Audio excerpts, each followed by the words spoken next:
Good morning. Good morning, ladies and gentlemen. For those who are younger, yo, what up, what up? You can call me Snoop Doug or Puff Dougie, anything that you want. Some of you get that. There's a guy over here going, Mabel, I thought we were at the Day of Hope and Leadership. You are. I'm just messing with your head. Everybody back there, I see you. I want you to know that, whether you're in the sides, the front, the back, we see you. We're glad you're here. And as Dan said, it's going to be a great day. 10 years ago, I met Dan really on a personal basis for the first time. He made an unscheduled visit to my office. At about 11:07, my PA buzzed me and said, there's a guy here, Dan Carter, was the second Monday of January, 2007. He came into my office and we were talking, and I was wanting to know where he was going. He was talking about some personal things. He was talking about life. And then he said this. In fact, I asked him the question. I said, I love talking to you, but tell me, give me your sentence. Where are you going? He looked at me, looked through me. He said, we can do better. And he wasn't ragging on the past. He said, so many good things have happened, but I know we can do more. I call it ever satisfied, never satisfied. When someone asks me, do you enjoy life, and especially in Oshawa and Durham region, and by the way, if you live somewhere else outside of this area, you ought to think the same way about your place as we do about the Durham region and Oshawa, Whitby, Port Perry, anywhere around here. And Dan just said, we can do better. And ever satisfied? Yes, I'm satisfied with where I live. It's great. But not satisfied. We can do better. So we talked together, and the friendship grew and grew. And of course, for this 10th Day of Hope and Leadership, it's about being contagious. Something that is authentic, it lives in us, it's repeatable, it's something that's habitual, it's not a discipline, it's just what we do.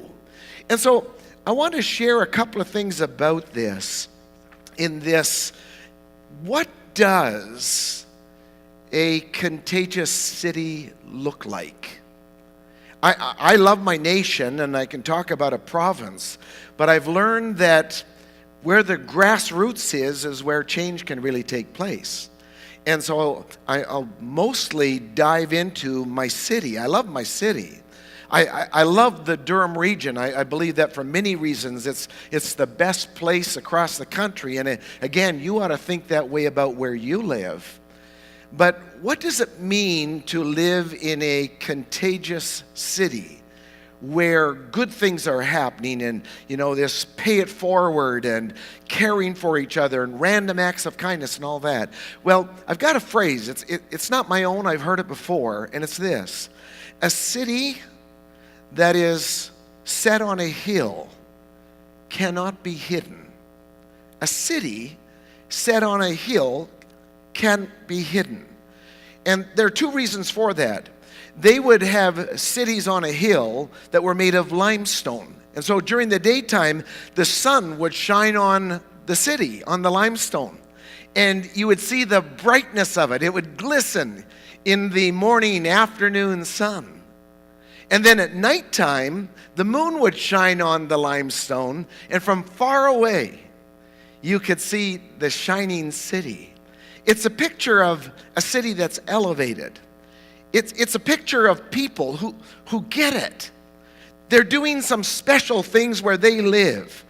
And this city is elevated not only literally, but figuratively. And, back in ancient times, they didn't have street lamps. They didn't have signposts on, if you go down this avenue and you can make a left-hand turn on Birch Street or something like that. When you traveled, you would look for the city, the shining city that was set on the hill. And you would look for that city, and it would be your signpost. You would travel to the city set on a hill. That's what I believe is taking place where we live. And it's because of not only Day of Hope and leadership, but there are many, many other groups. You're here. You've been doing it for years. We've been doing something for 10 years. Some of you have been doing something for 30 years, 50 years. But we're collective. We're networked together to make the difference. And so I travel a fair bit. And I was thinking about this, a city set on a hill.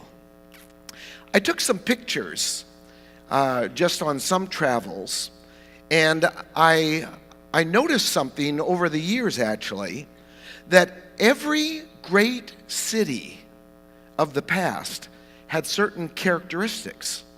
And I'm going to just run through some pictures with you, and you'll see just some of the characteristics, and you might miss some of them. But I noticed this, that almost every great city of the past, of ancient times, history, and even today. Lyon, France, it's set on a hill. Athens, Greece, where it's called the Acropolis and the Parthenon is, it's set on a hill. Budapest, Hungary, set on a hill. Jerusalem, Israel, set on a hill. Either literally or figuratively, great cities are elevated. Now, I want us just to look. We're going to look at some pictures. We're going to look slow. And I'm going to ask you some questions about this. You have a picture before you now. It's a city on a hill. You'll see a fortress there, a castle. Just look real close. Try to get your best pixel eyes open and have a peek at it. Let's get the next picture now. Have a look at it. A fortress, a city, set on a hill. Look at the surrounding area. Go to the next one. There's several. We'll just go through them slowly here. Look to the left. Try to figure out what's going on over there. Look to the right. You'll see the castle, the fortress, the surrounding city. Have a look at that.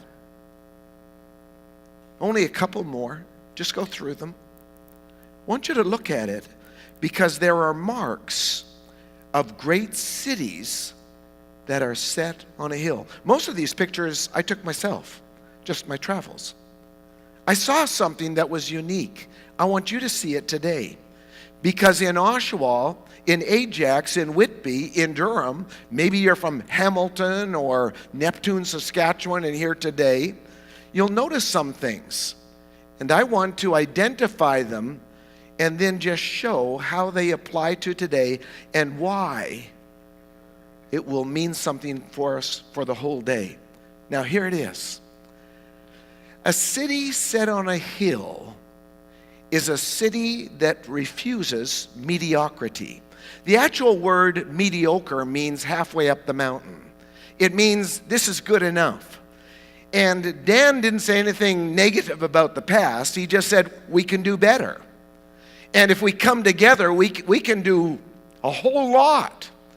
And so we're talking about going to the top of the hill, a city set on the top.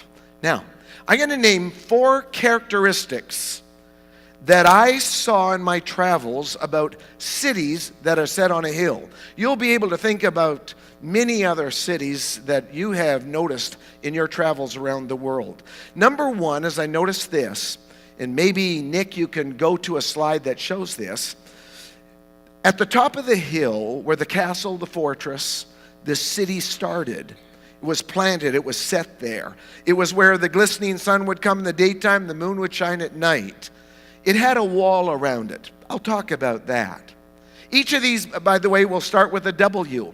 It's a wall around the city. You see it there. Secondly, if you look at this particular picture and look at the frontal slope of it, you'll discover that those are vineyards. I call it the wine. That's my second W, the wine. Or sometimes they'll have wheat on the slope. Thirdly, I want you to notice at the bottom of this picture is there's always water. Either literally of a city set on a hill, Or we're going to talk about figuratively. There's water. The proximity, the geographical positioning and posturing of a city is always near water. And then fourthly, I want to talk about walking and what that means. You see, when you'd have vineyards going down the slopes, you could never have machinery or tractors or anything like that going down on that steep incline. And so you'd have to walk. Everything that was done on the slope was walking. So we've got a wall, we've got some water, we've got some wine. For those, if you want to mix a little something with your wine, you can have some wheat, okay? And water's at the bottom. The 4 W's. Let me just talk just a little bit about these 4 W's. A city that's set on a hill always has a wall. And not the kind of wall that might come to your mind right now, but a wall means, and this is what it meant in ancient times, a wall means that everybody who lives in that city is safe. They're safe. You say, but, what about this? If we were to have this in the city, they're safe. Well, what about those people? You're safe. A man, a woman, a child, an older person, a baby, a religious person, a non-religious person, a this, a that. You say, do you mean everybody? I mean everybody. Everybody has to be safe for things to be contagiously good. You see, if it's not safe for one person, the lesson of history is it'll eventually not be safe for lots of people until finally it's not safe. And so the whole lesson of history is that when you would put your wall around the city, everybody who lived in the city knew that they were safe. It was going to be the place where they would flourish. It would be the place where they would be at their best.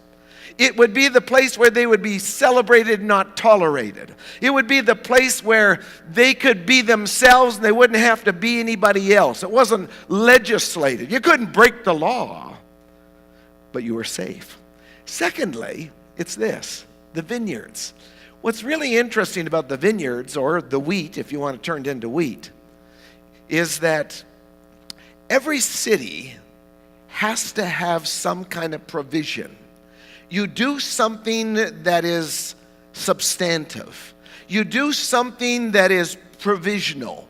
You produce something. Something's going on. Years ago, especially in Oshawa, you used to aim all the arrows, at General Motors, at the cars. And then it's diversified more in the university, and it's spread out to technology. And your city is probably like that too. You have a provision of the wheat and the wine. Third one was the walking. And this is what's really interesting.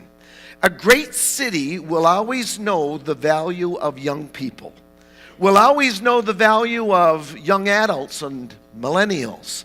I love just kind of cruising through the tables before we begin, before, Howard Stern came out this morning, or Alice Cooper, whoever that was there, talking to university students, college students.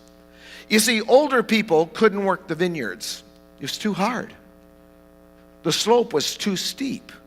You couldn't get the tractor out and do your work like that. But you see, they utilized the young people, and so, like where I live, the unemployment rate is real low. Why? Because young people are real important. Are older people important? Yes. I don't believe in passing a baton. I believe in holding on to a baton in 3 generations. You walk together in it. But you'll see that the millennials, the youth, have an emphasis. There's something for them. They live in an area where they say, listen, you work the slopes, whatever that would be. And then lastly, it's the water. Water is always important. Back in the old days, we've got some water here. Back in the old days, it was you'd have water because you'd be able to drink. If anyone tried to come against you in your castle that was on top of the hill, you knew that you could last a long time because you had a water supply. Water to me is figurative of a great city today, of influence, a contagious place. It means that you invite people to come in, business technologies. You invite young people to come in. You tell people it's an open door here for you to come and do business with us, and we're going to do business with you. And we've got this flow of water happening in our city. And so these cities that are set on a hill in the past actually became renowned. They became the greatest cities of the then known world. Ancient times, it's so. Do a little study of it in the history. In just recent history, 100 years, 200 years, you'll see it so. It's a city that's set on a hill. It's an elevated place. It's where people understand that we can do better. We understand that there's low ground and you can go on the low ground, but why not go up higher where the sun shines and gives a glisten? And people who are traveling will see Ajax or Oshawa or Whitby or Bowmanville or Curtis or Port Perry or Hamilton or something like that. They'll say, that's where I want to go. It's where people have contagious action, and it's part of their lifestyle. It's not just being told to be good or told to be nice, but you discover that you say it this way: I get it. I get it. I remember being in school, and the teacher, this for school teachers, the teacher looked at all the class, and math and physics I enjoyed, but I always, just struggled a little bit with some things with it. I had great teachers. And I remember this one time the teacher looked at me and said, you guys get it? And then looked at me specifically. Do you get it? And I thought, yeah, I get it. Did I get it? No, I didn't. But I wanted to be like those who get it.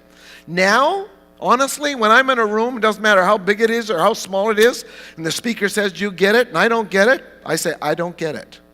I don't, because I want to get it. My first point is this: a city set on a hill, an elevated city, a place where everybody's safe and not only protected, but you're so safe that you can be yourself and you can be part of the whole and do these good things. A city set on a hill where you can get it and it's contagious is where you see young people flourishing, and they know that if I do this and this, I can do this over here, and I'm made to feel a part of this. I remember very early in, the two Dans, Dan Carter, Dan Walters, and of course others from UIT and Durham College, Trent University, said, listen, let's bring university students in here. Let's connect them to some of our senior and more mature leaders so that we can have the generational gap filled in, and we can connect together and dream together and discover that whether you're younger or older, there's a place for you. And so you have this flow of ideas. You have good things happening. It just becomes a place where people say, I tell people, I love my city. I love my region. I say to them, I wonder what's going to happen next. All these good things that are going on. I get it. 10 years in, did I get it on the first year? No, I was a talker. I talked. And for a lot of people, that's, it starts there, it ends there. But you just take a baby step. 2 years, I thought, I am starting to get this.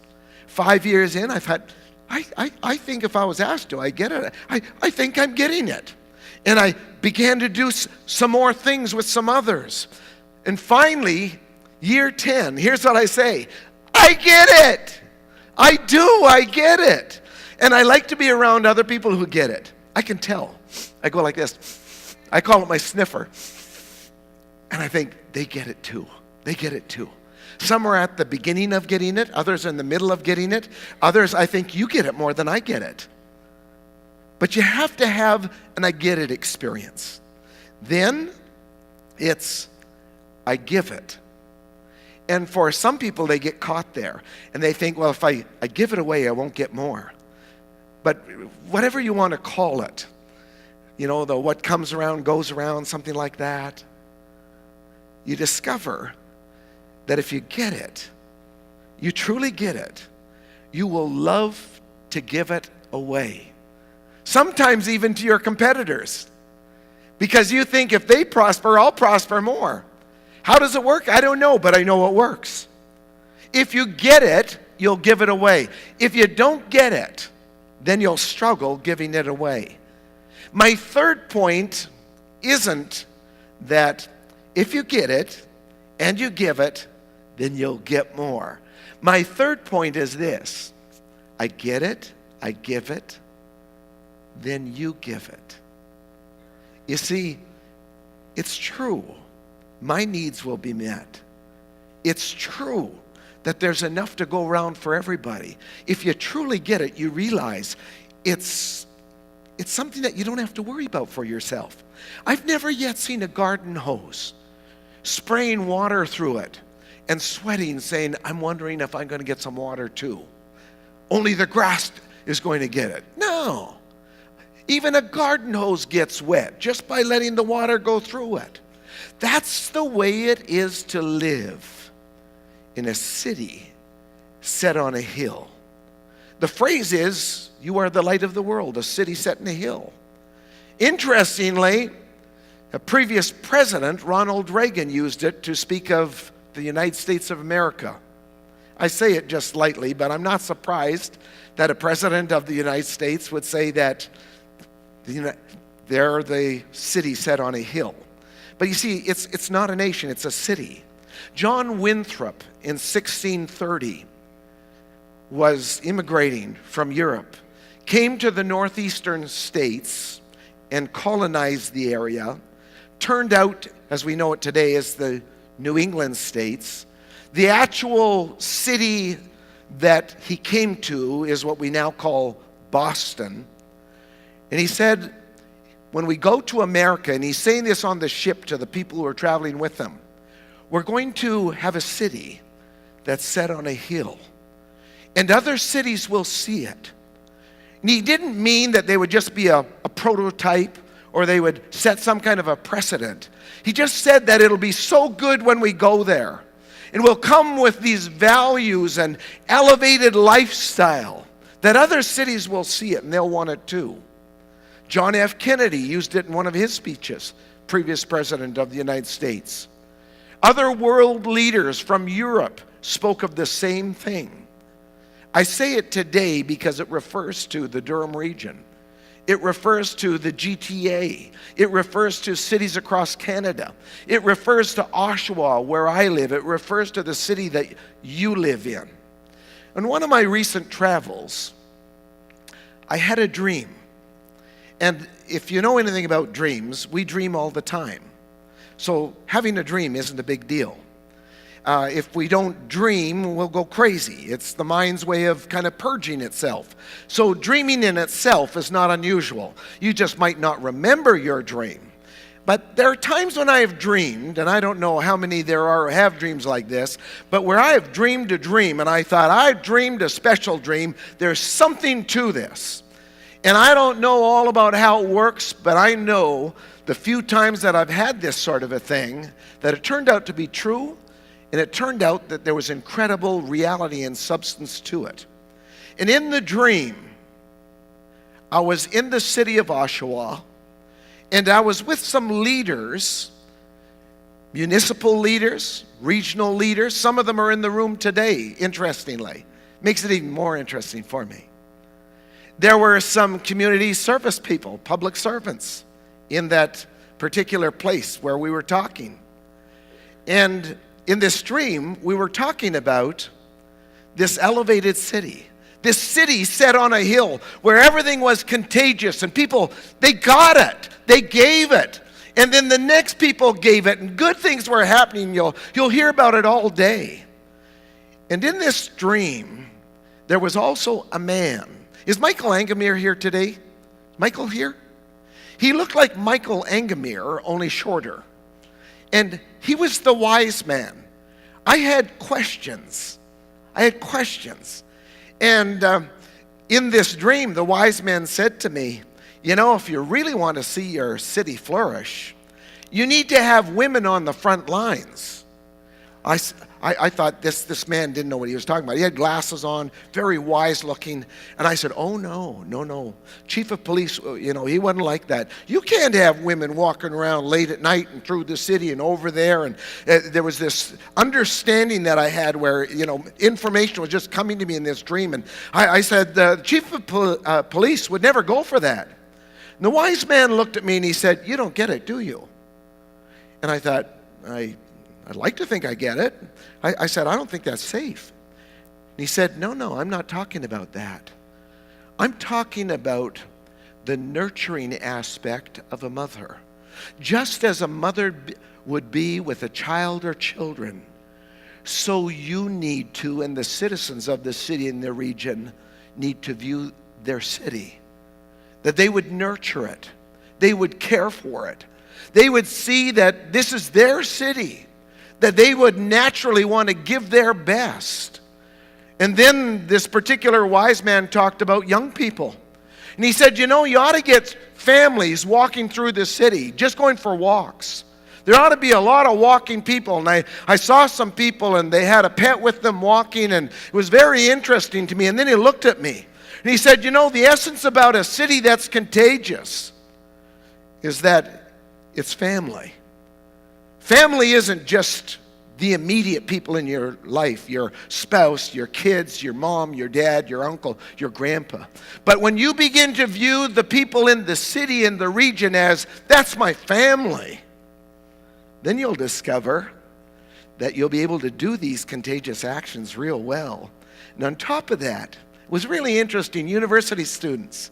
It was an understanding that I had that so many students came from around the world and they were missing their mom and their dad. They were missing their family. But if they saw families walking through the city and everything was family oriented, that they would feel at home and they would realize my mom and my dad biologically are over there, but I've got a family here. They'd realize that the city set on a hill had a family. There was a celebration of the arts, of music, of art. It was a celebration of culture. It was an amazing experience. And the wise man would often look at me and he'd say, "Do you get it?" And I'd ask another question. He'd explain it some more. And when I woke up, I thought, I get it. I get it. I do. I get it.